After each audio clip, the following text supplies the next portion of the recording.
you doing? I'm doing the tree hugging exercise. But I'm not a tree, and we need to have social distancing. See how we love each other.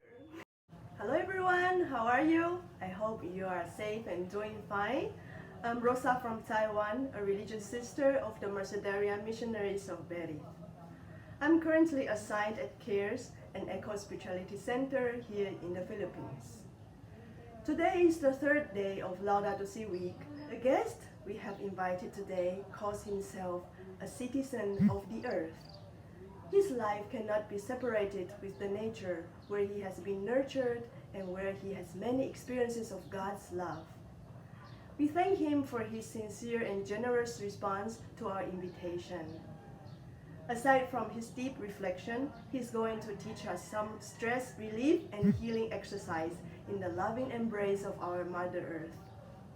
Let's welcome Brother Bong Cordero, a Maris brother from the province of Cotabato, Mindanao, Philippines.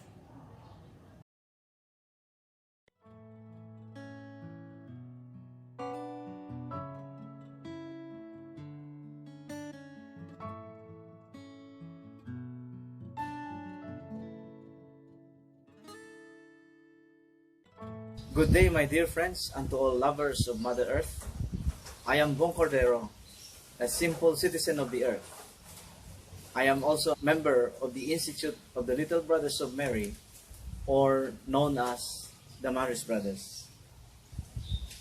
Let me begin this short reflection by quoting one striking line from the famous encyclical of Pope Francis on care for our common home, Laudato Si. It says, "We have forgotten that we ourselves are dust of the earth. Our bodies are made up of her elements, we breathe her air, and we receive life and nourishment from her waters." What does this mean for you and me?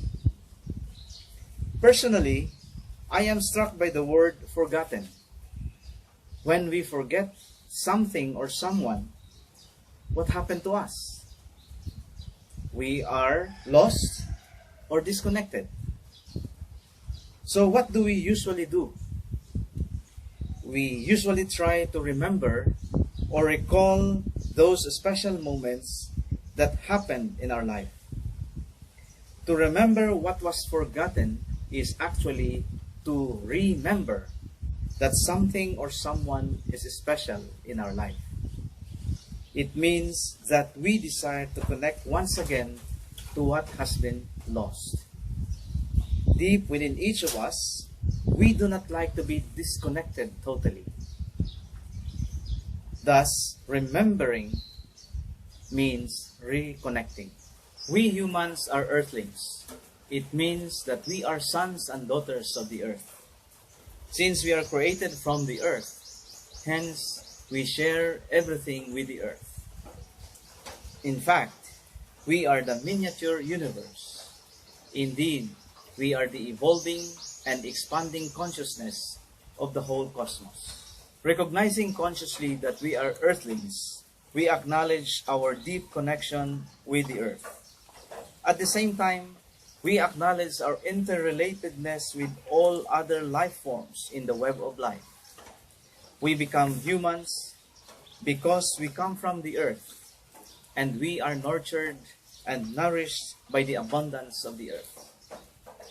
However, we humans have uprooted ourselves from the earth and disconnected all our relationships from the rest of creation. Then, gradually, we begin to see everything in this world as objects of our personal gains and satisfaction. We think as if we are the masters of the whole creation. The disconnection or the alienation of ourselves from Mother Earth has led us to hostility against our fellow human beings, as well as to our non-human relatives. We become less human or even inhuman because we have destroyed and exploited our natural world. We have become self-absorbed or egoistic. Our ego has become larger than life itself. We then develop an ecosystem lifestyle rather than ecosystem lifestyle. We see ourselves as the center of the whole universe. All sorts of problems that we are experiencing today are the results of our irreverence, irresponsible, and heartless acts towards our natural world.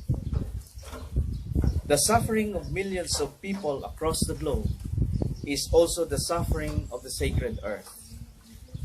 The global pandemic, which we all experience at this very moment, reminds us that everything is interconnected. We disturbed the healthy balance of the earth. Now we reap what we sow.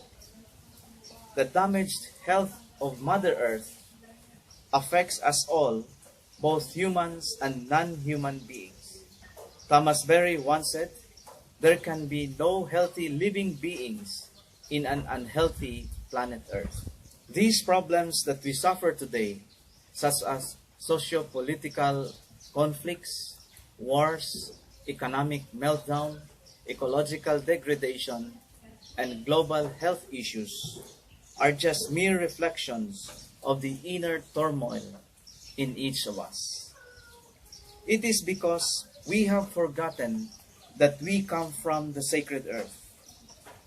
In our present ecological situation, we are all called to reclaim our spiritual roots from the sacred earth and to re-establish our interconnections with the natural world.